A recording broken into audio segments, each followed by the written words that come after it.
Hello everyone, wish you all a very good morning and I hope all of you will be fit and fine. So students, today we are going to read this passage and आज की इस passage में हम important words को find out करेंगे और अपनी vocabulary को build करेंगे. You can definitely note down these words and you can get the notes. So let's begin. Maoist setback on the anti-Naxalite operations this year. Security forces deliver major blows to the Maoist but must avoid repression. So this word can be noted down that the word has been derived from the word repress, R-E-P-R-E-S-S, and its noun has become repression. And secondly, setback का मतलब क्या होता है? Setback, Maoist setback.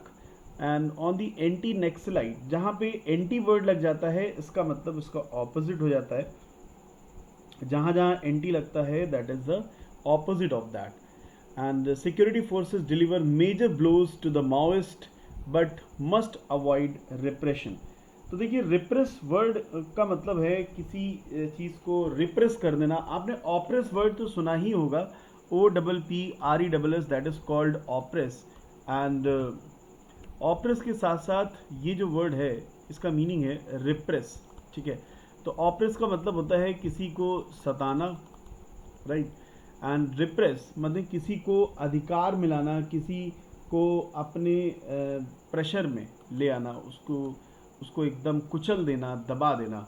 तो मैं दोनों ही words आपको नोट डाउन करना चाहूँगा. This is the word oppress. Oppress का मतलब है टू चाइड, राइट, और टू रिब्यूक. ठीक है. And there is a word एक्सक्रूशिएट.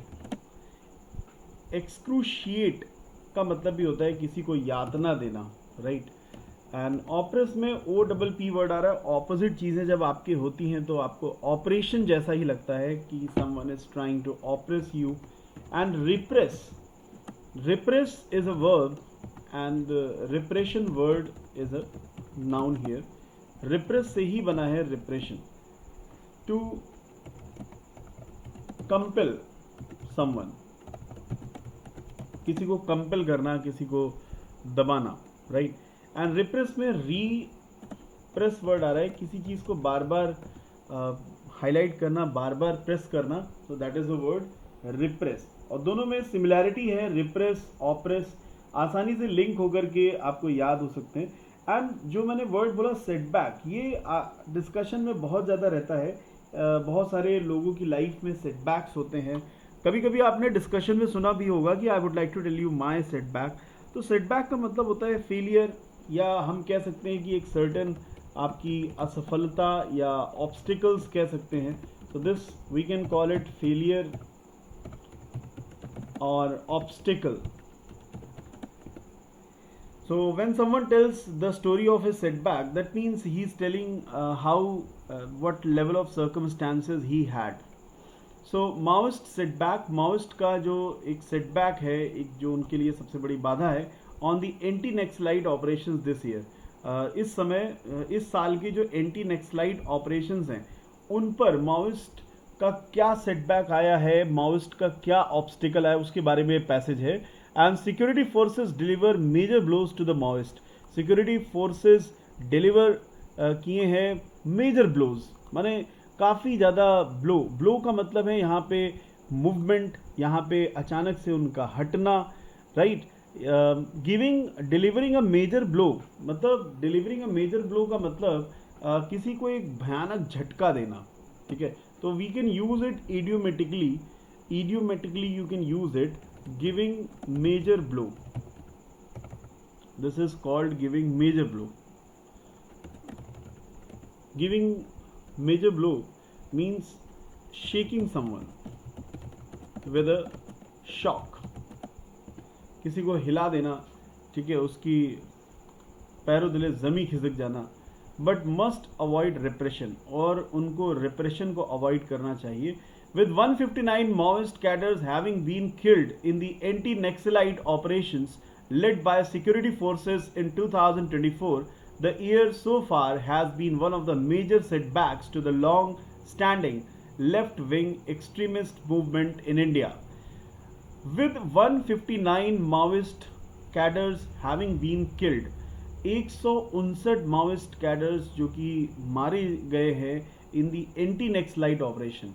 मतलब एंटी नेक्सलाइट ऑपरेशन के दौरान जो 159 माओइस्ट कैडर किल किए गए हैं, और ये जो ऑपरेशन लीड किया गया है led by security forces in 2024 में सिक्योरिटी फोर्सेस के द्वारा लीड किया गया 159 माओइस्ट कैडर जिनको मारा गया है एंटी नेक्सलाइट ऑपरेशन के दौरान। The year so far has been, ये साल अभी तक का सबसे ज्यादा रहा है। ठीक है, यहाँ पे हमें सीखना चाहिए हैज बीन किस तरह से यूज होता है। इस पर भी एक इंटरेस्टिंग डिस्कशन हम कर सकते हैं। जब भी कोई चीज़ बहुत समय से रही हो तो उसके लिए हम लोग हैज़ बीन लगाते हैं। जैसे एक डिस्कशन इसमें बनता है, जैसे आपने कहा कि I M in the session right now, तो अभी ये राइट नाउ की बात हो रही है तो I am in the session, यहाँ पे एम यूज़ हो रहा है। लेकिन अगर आपको ये कहना है कि मैं बहुत समय से सेशन में रहा हूँ, तो इसी सेंटेंस को आप कह सकते हैं I have been in the session. और for a long time optional है, आप लगा रहे हैं तो इट्स ओके, और अगर नहीं भी लगा रहे तो भी हैव बीन का सेंस आ रहा है। तो जब भी आपको शॉर्टली कहना होता है कि हाँ इस चीज़ में मैं रहा हूँ, तो वहाँ पे आप हैव बीन लगा सकते हैं। जैसे आपने कहा कि वो मेरे कॉन्टैक्ट में रहा है, तो he has been in my contact, ऐसे हम यूज़ कर सकते हैं। और वो मेरे अंडर में है या वो मेरे ऑर्गेनाइजेशन में है, तो he is in my organisation and he has been a great personal in the team. अभी देखिए दोनों का आपको यूज दिख रहा है, यहाँ पे इज का प्रयोग आप कर रहे हैं क्योंकि वो आपके ऑर्गेनाइजेशन में है, और ऐसा रहा है तो यहाँ पे आपके यहाँ हैज बीन लग रहा है। ऐसा यहाँ पे हमें सीखना चाहिए। जैसे आपने कहा कि I am a great motivator, और मैं बहुत से एस्पिरेंट्स के बीच रहा हूँ। I am a great motivator, I am a great motivator and I have been with many aspirants. I have been with many aspirants. So this is the use of am, and this is the use of have been. I've been a great motivator. इसी तरीके से we का प्रयोग कर सकते हैं, like we are Indians. We are Indians and हम अपने फंडामेंटल राइट्स के साथ हमेशा स्ट्रांगली खड़े रहे हैं। And we have been with us with our fundamental rights,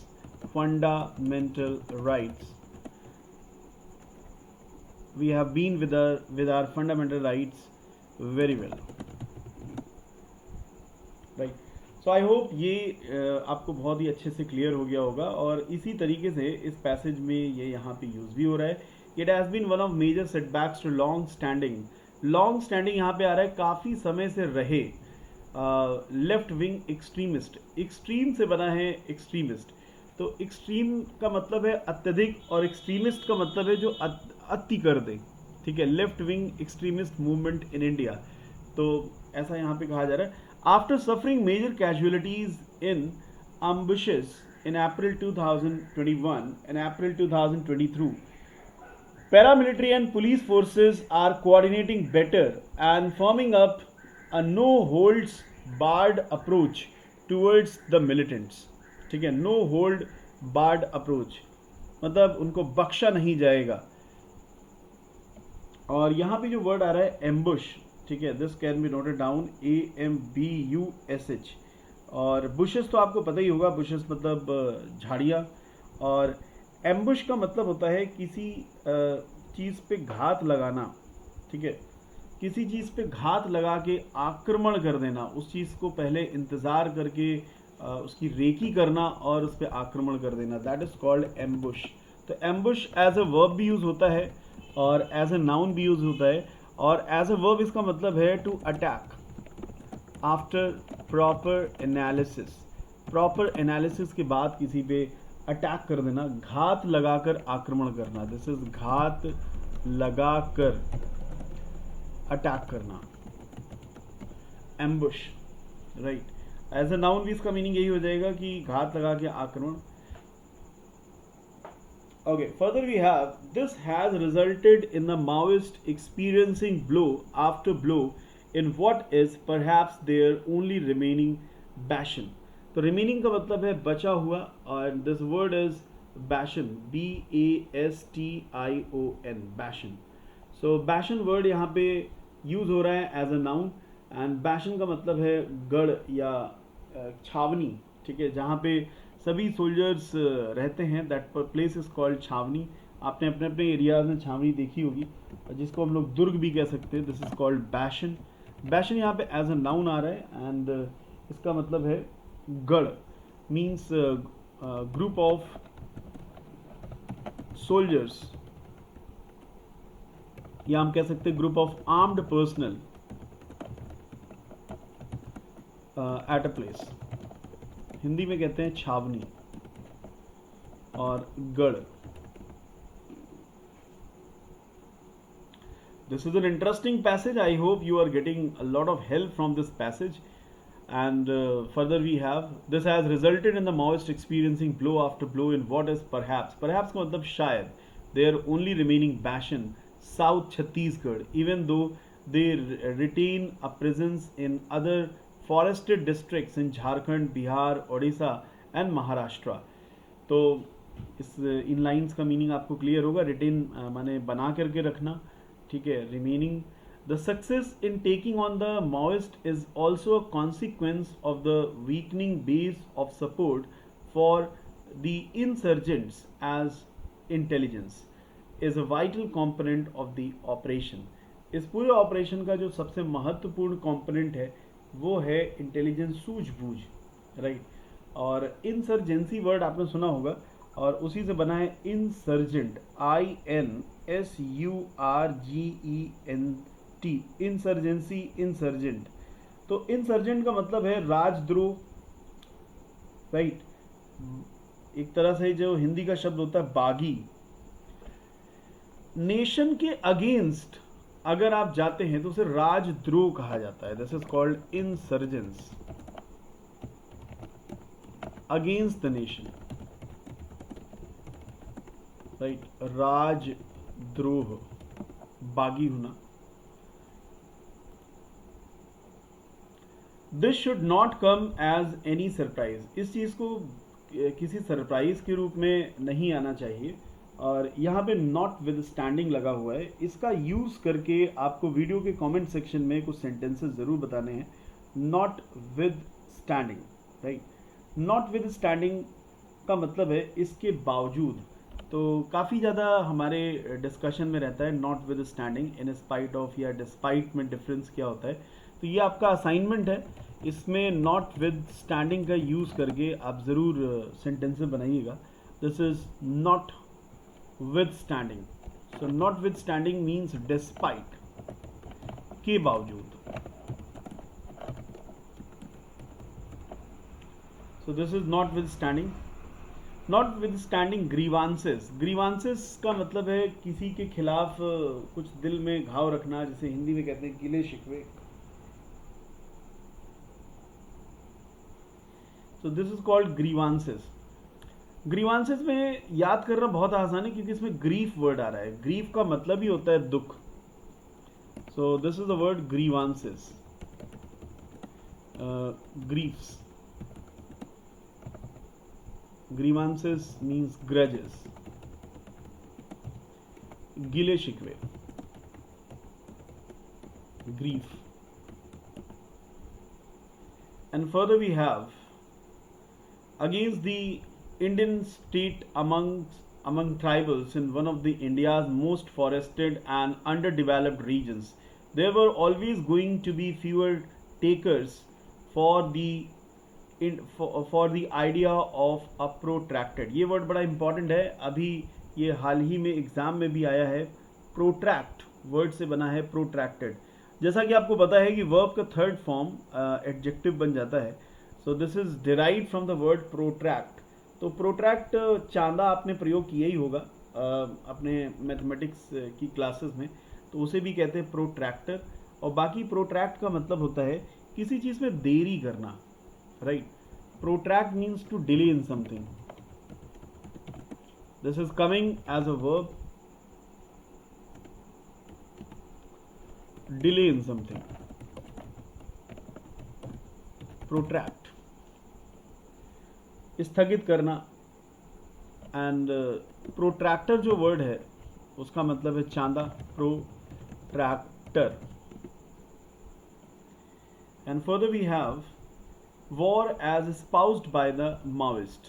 The insurgency and the counter operations have taken a huge toll on the tribal population, bringing in more fatigue for them. तो fatigue का मतलब है एकदम थक के चूर हो जाना, फटीग हो जाना, राइट. फटीग, इसका प्रोनाउंसिएशन इम्पॉर्टेंट है क्योंकि दिस इज फटीग, FATIG, थका, भयानक थकान. Fatigue is coming as a noun. Fatigue, FATIGUE. Fatigue is coming as tiredness. Tiredness, थकान. फटीग को हम फैट से रिलेट कर सकते हैं कि फैट का मतलब होता है मोटा. Fatigue. That most of the dead among the Maoist cadres are tribal youth points to the tragedy that has befallen one of India's poorest states. So I hope ये पैसेज आपको क्लियर है. अगर आपको इसकी लाइन में कोई भी doubt हो तो वीडियो के कमेंट सेक्शन में ज़रूर शेयर करिएगा और एक बार इस पैसेज को लाउड वॉइस के साथ आप पढ़िए और अपने प्रोनाउंसिएशन पे ध्यान दीजिए, फॉर्मल एक्सेंट पे ध्यान दीजिए और जहाँ जहाँ पे फुल स्टॉप कॉमा है उसको प्रोनाउंस करिए. मतलब उसको अब हम प्रोनाउंस लिटरली तो नहीं कर सकते कि कॉमा है कि फुल स्टॉप है, बट हम उसको पॉज दें. इनको हम लोग कहते हैं नेसेसरी पॉजेस. तो आपका ये रीडिंग कंटेंट भी काफ़ी आपको हेल्प करेगा. और देखिए कितने सारे वर्ड्स हमारे पास कलेक्ट हो गए हैं इस पैसेज से. तो ये इम्पॉर्टेंस है, आपकी वोकैबुलरी भी इन्हेंस हो रही है जो कि आपके कम्युनिकेशन में आपको हेल्प करेगी. साथ ही आपको रीडिंग का एक बेहतर एक्सपीरियंस हो रहा है. So let's begin and read a passage. जैसे कि आप किसी को सुना रहे हो, जैसे आपको जिम्मेदारी मिली है कि न्यूज़ पढ़ करके आपको ही सुनाना है.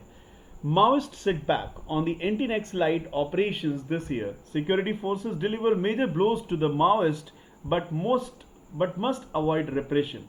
With 159 Maoist cadres having been killed in the anti-Naxalite operations led by security forces in 2024, the year so far has been one of major setbacks to the long-standing left-wing extremist movement in India.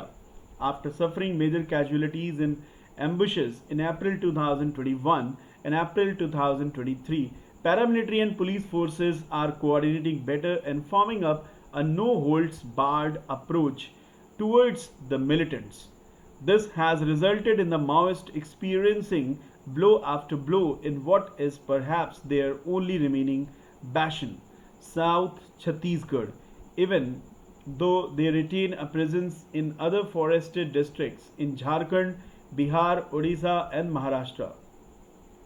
The success in taking on the Maoist is also a consequence of the weakening base of support for the insurgents, as intelligence is a vital component of the operations. This should not come as any surprise, notwithstanding grievances against the Indian state among tribals in one of India's most forested and underdeveloped regions. There were always going to be fewer takers for the idea of a protracted war as espoused by the Maoists. The insurgency and the counter operations have taken a huge toll on the tribal population, bringing in more fatigue for them. That most of the dead among the Maoist cadres are tribal youth points to the tragedy that has befallen one of India's poorest states. तो ये पूरा passage आपने पढ़ा है और I assure you अगर आप इसकी दोबारा से रीडिंग करते हैं तो आपको अपने रीडिंग स्टाइल में और चेंज दिखेगा. तो जब तक आप में परफेक्शन नहीं आ जाता है तब तक आप इसको प्रॉपर तरीके से रीड करें. एंड हमेशा याद रखिए कि repetition in pursuing an art is a stronger approach to get faster results. Thought अगर आपको अच्छा लगा हो तो ज़रूर फॉलो करिएगा. मैं कह रहा हूँ कि repetition repetition in pursuing an art brings transcendent level of transformation.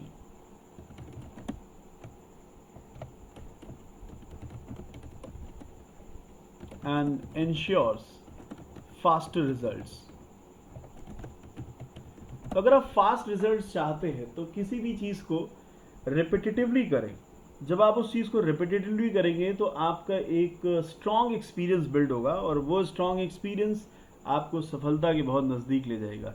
तो एक बार तो पैसेज की रीडिंग और बनती है. और अब आप देखिएगा कि रीडिंग रिफाइन कितनी हो गई है, क्योंकि आपको ऑलरेडी आइडिया लग गया है कि वर्ड्स क्या है, पैसेज का मीनिंग क्या है, कहाँ कहाँ पे क्या स्ट्रक्चर है. यही आर्ट फॉलो की जाती है न्यूज़पेपर रीडिंग सेशंस में, जिसमें वही फोकस करते हैं कि आप अपनी आर्ट को कितना रिफाइन कर रहे हैं. Maoist setback on the anti-neck slide operations this year. Security forces deliver major blows to the Maoist but must avoid repression. With 159 Maoist cadres having been killed in anti-neck slide operations led by security forces in 2024, the year so far has been one of the major setbacks to the long-standing left-wing extremist movement in India. After suffering major casualties in ambushes in April 2021 and April 2023, paramilitary and police forces are coordinating better and forming up a no-holds-barred approach towards the militants. This has resulted in the Maoists experiencing blow after blow in what is perhaps their only remaining bastion, South Chhattisgarh. Even though they retain a presence in other forested districts in Jharkhand, Bihar, Odisha and Maharashtra, the success in taking on the Maoist is also a consequence of the weakening base of support for the insurgents, as intelligence is a vital component of the operations. This should not come as any surprise, notwithstanding grievances against the Indian state among tribals in one of the India's most forested and underdeveloped regions. There were always going to be fewer takers for the idea of a protracted war as espoused by the Maoists. The insurgency and the counter operations have taken a huge toll on the tribal population, bringing in more fatigue for them. That most of the dead among the Maoist cadres are tribal youth points to the tragedy that has befallen one of India's poorest states. So guys, you must have found the improvement in your reading style. Read a passage at least 2 to 3 times for a better approach. So with these best wishes, if you are new to our channel, I would suggest you to follow us, and you can call at our contact number if you want to join spoken English classes in live form. Thank you all. Stay tuned with us. Jai Hind.